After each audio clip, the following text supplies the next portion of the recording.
Yung mga par, kamusta? General Casimero nangyari sa mga Pinoy boxing fans. At Mayweather Jr. delikado ang record kay Pacquiao. Pero bagong lahat mga idol, suportahan nyo naman ang ating channel. Maraming salamat po.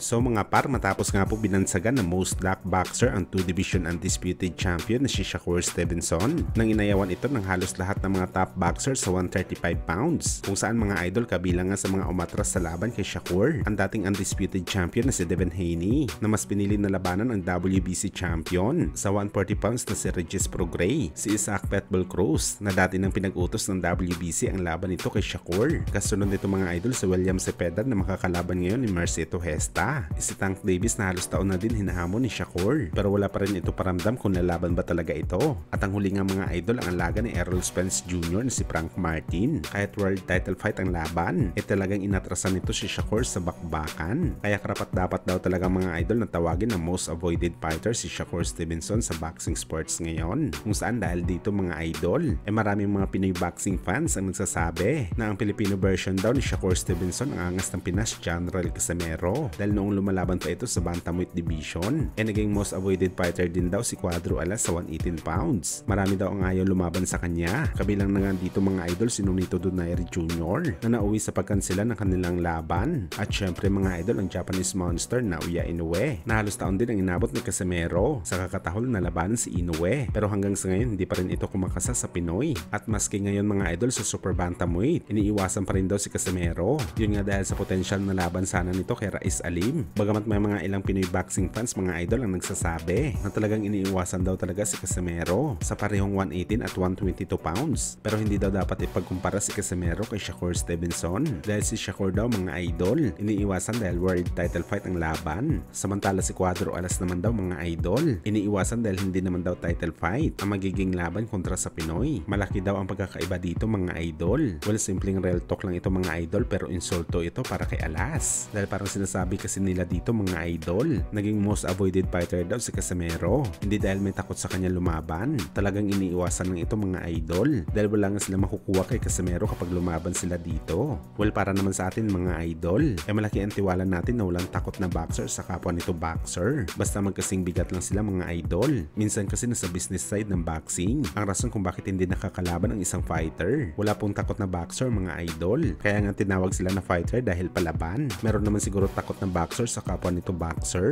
malamang sa mas mataas na dibisyon ng kalaban. Ibang usapan na kasi mga idol kapag malaki na ang kalaban mo sa bakbakan.